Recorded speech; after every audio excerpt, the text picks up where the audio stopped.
Chinese Exclusion Act of 1882 was a major conflict in U.S. history. It did not allow Chinese to enter the country for a long period of time. The Chinese Exclusion Act was signed into law in 1882, but that is not when different immigration laws were being put into place to stop the Chinese from entering the U.S., and mainly California. The Chinese Exclusion Act of 1882, a conflict which sparked the change in immigration against certain races. Chinese have been immigrating to America since the 1700s, but when gold was found in San Francisco, California in 1848, the Chinese were some of the first people to hear about it.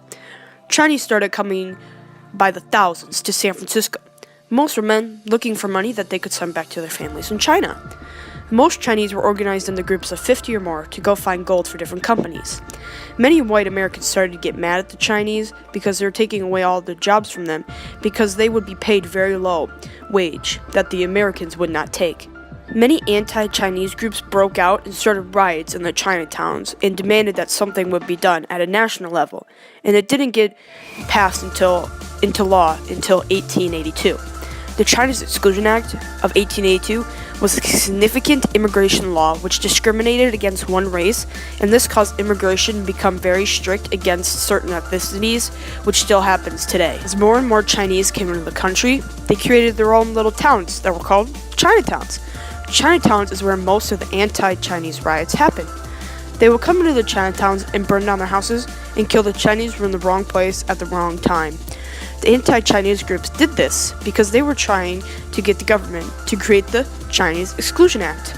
When the act was finally passed in 1882, the government ran the Chinese out of their houses in the Chinatowns and into the rural countryside. After the act was passed, the Chinese were not allowed to enter the country under any circumstance, and any Chinese still living in the country were pulled out of the gold mines and were only allowed then to own Chinese restaurants or Chinese laundry works.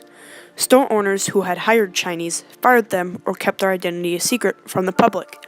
It got so bad that Chinese were being criticized for the way they carried their laundry down the street, and eventually that way was banned. The act was originally supposed to end in 1902, but the government added on a 10-year extension to the act in the form of the Geary Act in 1892. The Geary Act made it so that all Chinese entering the U.S. had to carry a residence permit. Failure to carry the permit at all times was punishable by deportation or a year of hard labor. This meant that Chinese who were entering the country in search of work could not enter the country, but they did allow merchants, scholars, and students to come, and they could bring one family member. This led way for the Chinese to pose as part of their family. Act was repealed in 1943, mainly because World War II was going on, and the Japanese were creating propaganda about how the U.S. was excluding the Chinese from entering their country when the two countries were allies. This was a conflict, and that could have led way to maybe the Chinese would not have been allies with the U.S. if the U.S. kept up with the Chinese Exclusion Act. Repealing the Chinese Exclusion Act was not a full compromise for the Chinese. They could still not enter the U.S. without meeting certain requirements. The Chinese Exclusion Act was a significant immigration law. Before the Chinese Exclusion Act, anyone from anywhere could come to the U.S. with ease. Even after the Chinese Exclusion Act was repealed in 1943, there were still laws that would not allow the Chinese in, such as the Immigration Act, which did not allow ineligible aliens for U.S. citizenships were not permitted to enter the U.S., and the government set a quota of 105 Chinese into the country per year. Today, President Donald Trump has in place the travel ban, which does not let certain citizens from certain countries fly into the U.S., and does not let Americans fly there themselves. There is also a set of skills that someone has to have if they want to enter the country. They have to be able to provide for the family and have a strong skill set. Before the Chinese Exclusion Act, people coming to live and work in the country could enter without having a very strong skill set. On January 11th, President Donald Trump said this in a meeting he attended. We can put this up on screen and explain this. I apologize for using this word here, but this is a quote from the president. Why are we having all these people from whole countries come here?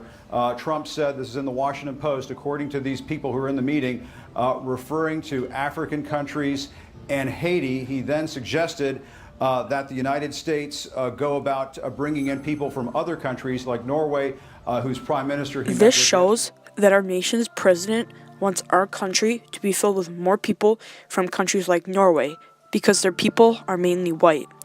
And if you are black, coming from a country that's population is mainly black, or a different race our president does not like, our country might and or will reject you.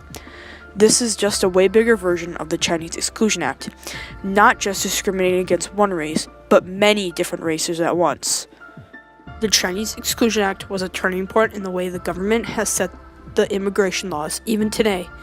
The Chinese Exclusion Act was a huge conflict in our country's history, and there was no well thought out compromise. The only compromises is that the Chinese could now enter the US with little restrictions, but they still had to meet the criteria to enter the United States. In a way, the Chinese Exclusion Act was never repealed, just modified in today's immigration laws. There has really only been 39 years of normal immigration.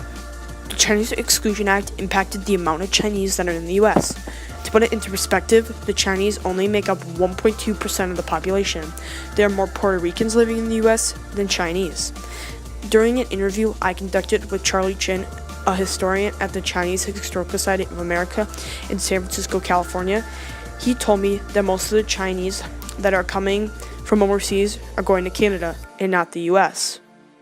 He also said even after the act was repealed, the government still had in place a quota of 105 Chinese to the US, and that did not change until 1968.